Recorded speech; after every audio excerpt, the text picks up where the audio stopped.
In her 8th month of pregnancy, she expressed reluctance to prepare a meal for her husband's family. Despite his insistence, the events that unfolded during the dinner left him utterly astonished. Before we continue, please share your country of origin. Enjoy the story. Ekaterina closed her eyes, attempting to find relief from the persistent ache in her lower back. The 8th month of gestation was proving to be a challenging period for her. Each movement, each step was accompanied by a profound sense of fatigue. The simple aspiration to lie in quiet repose felt like an unattainable fantasy. She longed for a tranquil evening, a quiet film, and perhaps even a foot massage from Maxim. This thought elicited a faint smile, yet her daydreams were not destined to materialize. Maxim, brimming with energy, entered the room with a radiant expression. "My dearest," he announced with exuberance, failing to notice her weary demeanor. "I have wonderful news." Ekaterina let out a soft sigh.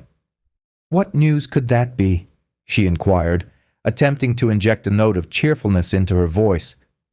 "My parents and sister are coming to visit this evening. We haven't seen them in ages, and we all miss you dearly," Maxim declared, his excitement palpable. He was as thrilled as a child receiving a coveted toy. "Maxim, how could you? You know how I'm feeling. Perhaps we could postpone this for another day. I'm truly exhausted," Ekaterina pleaded, her voice barely above a whisper, hoping for his understanding. Maxim's brow furrowed. "What are you suggesting? We've already made plans. Everything is arranged. It's simply not possible to cancel at this point. It would be rather discourteous of us," he countered, attempting to present his objections. Ekaterina tried to interject, but Maxim continued, "Katya, why are you overreacting? It's merely a dinner. We'll sit, chat briefly, and that will be all. You're strong. You can manage." Then he added, his voice tinged with reproach, "You're being selfish." The word selfish stung Ekaterina. Was she selfish for seeking a moment of peace? She was 8 months pregnant. Couldn't he see how difficult things were for her? Did he not understand that she needed support, not criticism? "I'm not exaggerating, Maxim. My back is in pain. I feel nauseous, and I'm constantly tired. I just want a little rest," she tried to explain, but Maxim seemed not to comprehend. "Come now, Katya, you must understand. They are my family. I cannot possibly... They will be offended. They will think you don't wish to spend time with them," Maxim insisted, a note of irritation creeping into his voice. Ekaterina fell silent, realizing that further argument would be futile. Maxim was unwavering. He had been raised in a household where the elders' opinions were paramount and traditions held the highest importance. She recalled his mother, a formidable and stern woman who always dictated the terms, and Maxim, like an obedient son, invariably complied. Ekaterina sighed. "All right," she conceded quietly, a sense of resentment beginning to simmer within her. "I will prepare dinner." "That's wonderful. I knew you would understand," Maxim exclaimed, his face lighting up with delight. He planted a kiss on her cheek. "Of course I'll help. What do you need to buy?" "Nothing. I'll manage everything myself," Ekaterina replied, attempting to mask the bitterness in her tone. She didn't desire his assistance. She yearned for his empathy and understanding, for him to suggest canceling this ill-fated gathering, but he hadn't. Unaware of her shift in mood, Maxim began to enumerate the dishes that needed to be prepared, eager for the meal to be presented impeccably to satisfy his family. Ekaterina listened to him, her heart heavy with a growing irritation. She understood he didn't intend to offend her, but his self-centeredness and lack of consideration deeply wounded her. She felt like an unappreciated wife, obligated to cater to his relatives' whims. After their conversation, she rose from the bed, her body protesting with every movement. The same questions swirled in her mind. Why didn't he understand? Why couldn't he see how difficult things were for her? And why was his family more important than her health and well-being? She opened the refrigerator and gazed at its contents. Naturally, she had to cook, but her entire being recoiled at this perceived injustice. Her thoughts drifted to the simple act of lying down and falling asleep, rather than expending her remaining energy. Suddenly, the doorbell chimed. Ekaterina flinched, Who else would choose this already taxing day to arrive? She made her way slowly to the door and opened it. Elena, their neighbor, a kind and empathetic woman around 18 years of age, stood on the threshold. Elena was akin to a second mother to Ekaterina, always offering sage advice and a comforting word. "My dear, how are you feeling?" Elena inquired with concern. Noticing Ekaterina's pallor, she added, "Hello, Elena Ivanovna." "Not particularly well," Ekaterina responded, ushering her neighbor inside. "What's happened? You seem so weary and distressed," Elena asked, her brow furrowed with worry as she settled onto a chair in the hallway. Unable to contain herself, Ekaterina burst into tears, her sorrow streaming down her cheeks. "My dear, what is it? Tell me everything," Elena said tenderly, embracing Ekaterina. Through her sobs, Ekaterina recounted the impending visit from Maxim's family and his refusal to reschedule the gathering despite her poor health. Elena listened attentively, then sighed. "Oh, Katyusha, I'm all too familiar with these family obligations. I experienced something similar during my own pregnancy. They often underestimate the impact of such periods, mistaking it for mere slight discomfort. I truly feel unwell. I can't always cater to everyone's needs," Ekaterina wept. "I understand, my dear. I do. But you must be strong. You need to learn to say no. You must explain to Maxim that your health and the health of your child are paramount," Elena advised. "Elena, I tried, but he doesn't listen. He thinks I'm exaggerating," Ekaterina replied, dabbing her eyes. Elena looked at Ekaterina with deep sympathy. "Don't you worry, dear. Everything will be all right. The most important thing is not to despair. Remember that you are not alone. I am always here if you need any assistance." Ekaterina offered Elena a smile. "Thank you, Elena Ivanovna. You always offer me such support," she said. "You are most welcome, dear. Now go and rest. You don't need to cook tonight. Order something pre-prepared. The priority is to take care of yourself," Elena advised. Ekaterina nodded. She decided to heed Elena's counsel and opt for home delivery. She no longer wished to expend her dwindling energy on appeasing others, instead aiming to conserve her strength for the challenging evening ahead. However, the lingering resentment continued to gnaw at her from within. His self-absorption and obliviousness. The room felt stifling and confined. Despite the open window, Ekaterina moved about the kitchen with considerable effort. Each step was accompanied by a persistent ache in her lower back. She attempted to disregard the discomfort, but her body urgently demanded rest after her conversation with Elena. She resolved to order some of the dishes, but a portion still needed to be prepared by her. The vegetables, intended for at least a simple salad, were to be part of her contribution, yet even this seemingly minor task felt overwhelming. Her legs throbbed and her stomach churned. Ekaterina leaned against the countertop, her eyes closed. She recalled Maxim's dismissive words that it was just dinner, repeating the phrase mentally and feeling a surge of irritation. For him, it might be a simple meal, but for her, it was a genuine ordeal. With great difficulty, she chopped the vegetables and dressed the salad with oil and lemon juice. The resulting portion was quite small, but she simply could not muster the strength to do more. The pre-ordered food arrived promptly, with the delivery person bringing several large boxes filled with ready-made meals. Ekaterina breathed a sigh of relief, recognizing that she had accomplished the bare minimum. Her reward would be to at least gather her thoughts, take a shower, and change her attire. Ekaterina slowly made her way to the bathroom, trying to push aside thoughts of the impending evening. When the doorbell rang, she had not yet managed to finish styling her hair. Her heart began to pound with apprehension. Maxim opened the door, ushering his parents and sister into the apartment. His mother, a formidable figure, entered first. Maxim's father, a more reserved man, followed. Maxim's sister, a young and vivacious woman, surveyed the apartment with a critical gaze. "Well, hello, Katya," Maxim's mother stated, her tone conveying condescension rather than warmth. "You look quite pale. Pregnancy doesn't seem to agree with you at all." Ekaterina forced a smile, but it felt strained.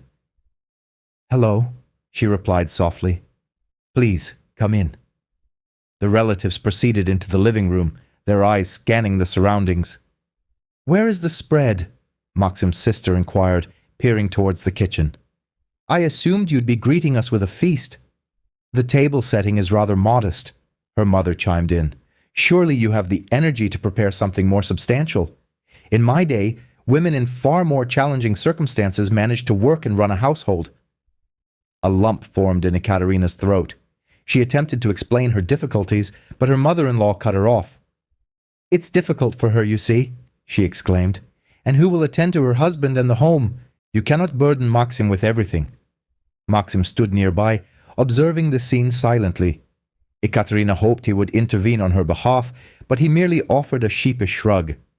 "Mom, why are you starting immediately?" he murmured. "Katya is pregnant. It's hardly a debilitating illness," his mother retorted. "I gave birth to 3 children and remained perfectly capable." Tears welled in Ekaterina's eyes. She struggled to maintain her composure. "I tried," she whispered. "It's just incredibly challenging for me right now." "Why do you insist on complaining?" Maxim's sister interjected, as if pregnant women weren't privy to such struggles. "Just put your head down." She could no longer endure these taunts. She felt utterly helpless and alone. "Very well, ladies, let's refrain from arguing," Maxim's father finally intervened. "Katya, you should sit down and rest, and we'll manage from here." He attempted a smile, but a hint of uncertainty clouded his expression. It was evident that she had moved to the sofa, feeling her strength ebb away. Her relatives, settled at the table, engaged in lively conversation. While they discussed recent news, she caught fragments of their dialogue but found it impossible to concentrate. Her head was pounding and her vision blurred. "Katya, what sort of salad is this?" her mother-in-law inquired, examining a plate of vegetables. "It doesn't strike me as particularly festive," Ekaterina muttered. "You are truly remarkable," Maxim's sister exclaimed. "Could you not have prepared at least a Caesar salad? It's a classic, after all." Maxim cast a guilty glance at Ekaterina before turning to his family. "Why are you all ganging up on her?" he asked, attempting a conciliatory tone. "We ordered food. We have everything we ordered." "That's not the point," his mother interjected. "Homemade cuisine is entirely different. It reflects a woman's dedication to her family." Ekaterina felt a flush creep up her neck. She felt both ashamed and deeply hurt. She recognized that she had failed to meet the expectations of Maxim's relatives, but she genuinely could not endure any further exertion. "Mom, that's enough," Maxim insisted. "Katya is very tired." "She's tired," his mother mimicked. "And who isn't tired? In our time, everyone gets tired." Ekaterina closed her eyes, desperately trying to shut out the reproaches. She felt on the verge of tears. "Perhaps I could pour you some tea," Maxim's father offered, looking at her with sympathy. "No, thank you," Ekaterina replied softly. "I'll just rest for a moment." She leaned back on the sofa, attempting to relax, but the tension remained palpable. She felt utterly drained and hollow. All she desired was for this evening to conclude as swiftly as possible. She abruptly rose from the sofa, intending to go to the kitchen and put the kettle on. Ekaterina felt the world around her begin to recede. Just moments before, she had managed a weak smile in response to a jest from Maxim's sister, but now a wave of weakness washed over her. Her head spun as if she were on a carousel, accelerating to its maximum speed. Numerous spots began to dance before her eyes, obscuring the faces of those present. She attempted to brace herself against the table, but her hands felt like cotton. An unpleasant cramp seized her stomach, and nausea rose in her throat. Ekaterina understood what was happening. Just a little longer, and she... Maxim's relatives continued their lively conversation, completely oblivious to her distress. Ekaterina cleared her throat. A faint gasp escaped unnoticed. She felt her strength draining away, and the darkness in her vision intensified. A thought flashed through her mind. Where is Maxim? But as fate would have it, he was engrossed in a discussion about work matters with his father, standing away from the table. Suddenly, Ekaterina's world went completely black. She felt herself losing her balance and, unable to maintain her footing, crumpled onto a nearby chair. A profound silence descended upon the room, punctuated only by frightened exclamations. The relatives, as if jolted from a trance, stared at Ekaterina lying on the floor. Her mother-in-law was the first to regain her composure. "Oh, what's wrong with her now?" she cried.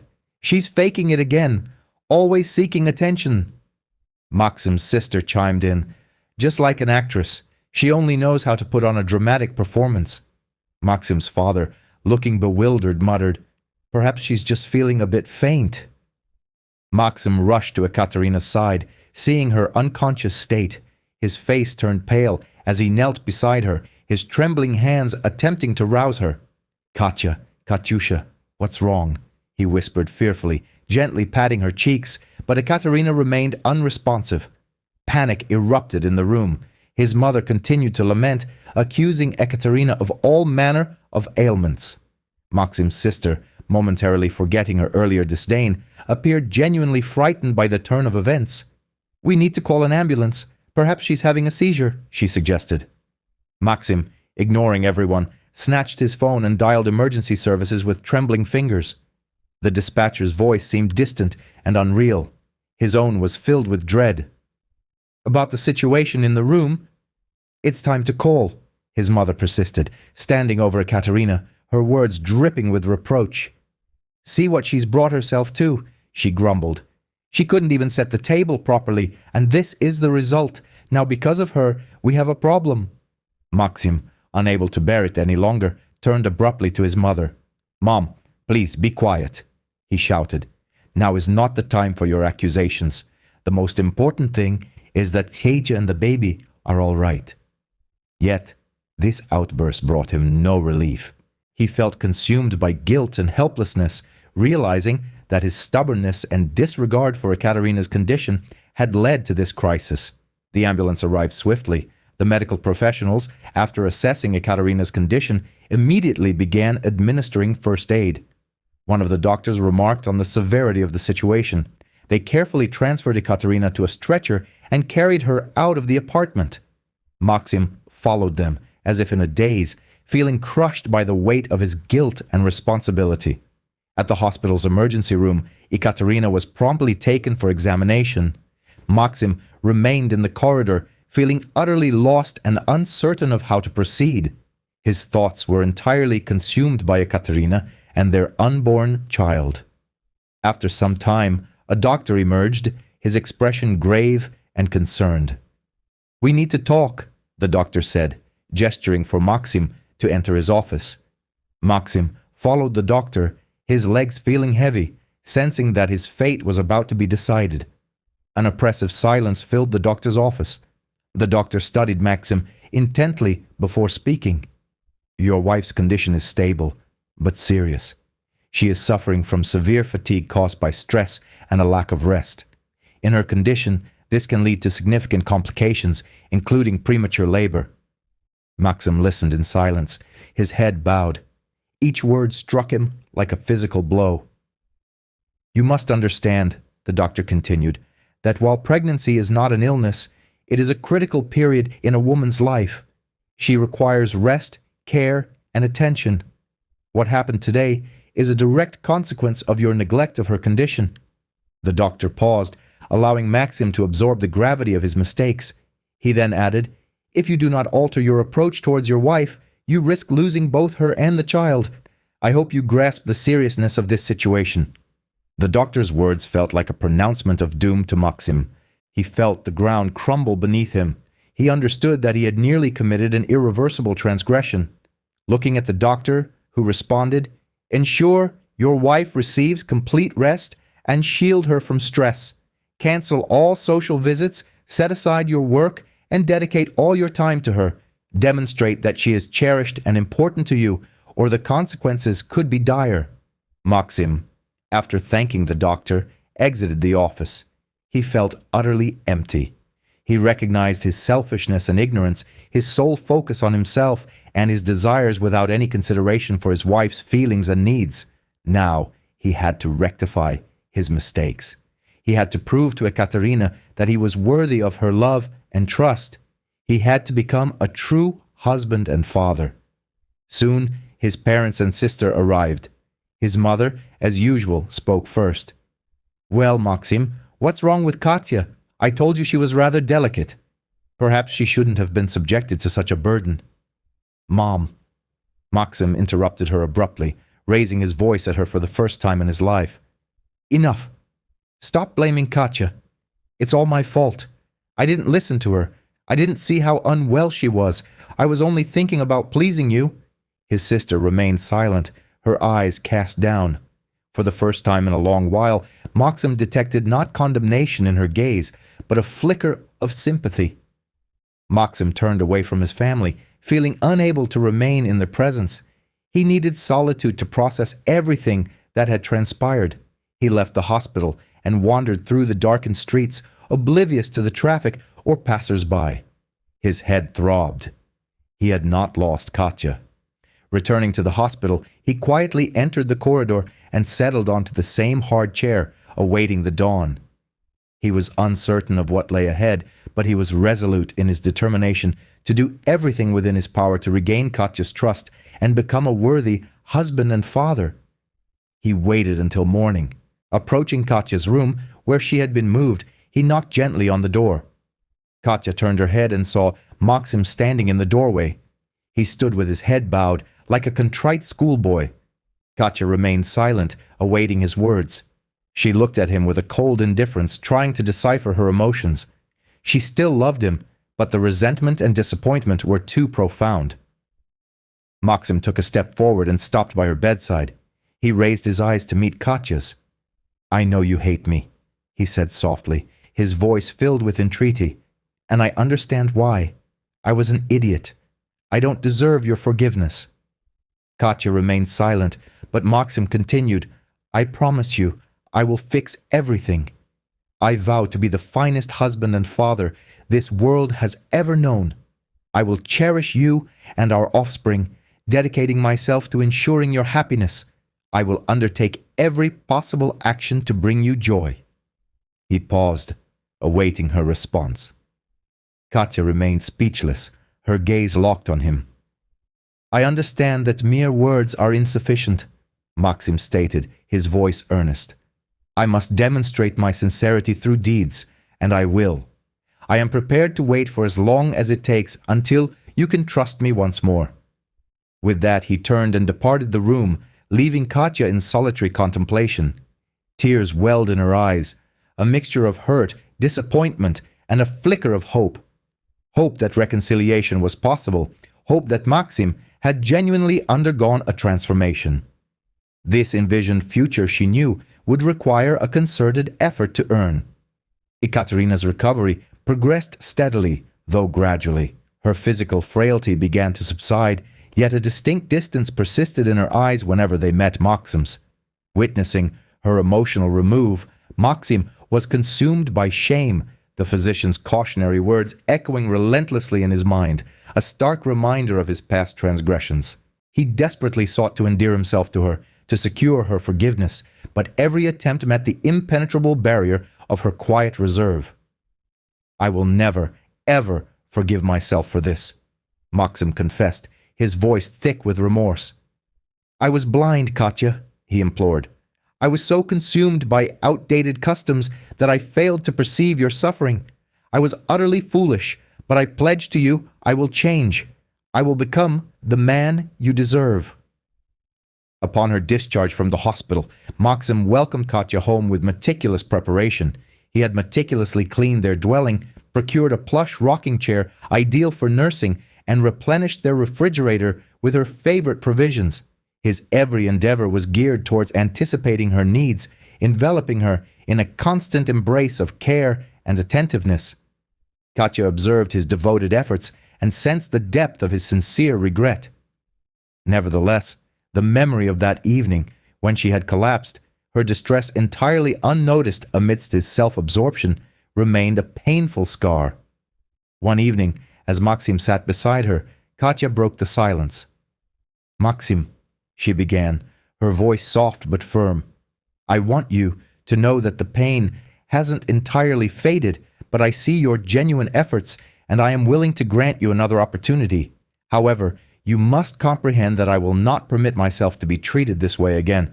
I expect you to honor my emotions and my requirements. I need you to consistently prioritize me and our child above all else." Maxim gently clasped her hand. "I promise you, Katya," he affirmed, his gaze unwavering. "I pledge that such a situation will never be repeated. I will dedicate myself to ensuring your well-being. From this moment forward, I will be there for you, offering unwavering support in every aspect of our lives. My love for you will be the paramount force, surpassing all else in this world." A gentle smile touched Katya's lips, and for the first time in a considerable period, a radiant light illuminated her eyes. She felt a profound sense of possibility, a belief that together they could indeed surmount this challenging period. This entire ordeal became an indelible lesson for Maxim, shaping his perspective for the remainder of his life. He came to grasp that genuine affection and esteem are not mere pronouncements, but are cultivated through daily actions and attentive care for one's beloved. He understood that a family's foundation rests not solely on inherited traditions or societal expectations, but on the pillars of mutual comprehension, unwavering support, and the selfless act of placing the well-being of loved ones before one's own.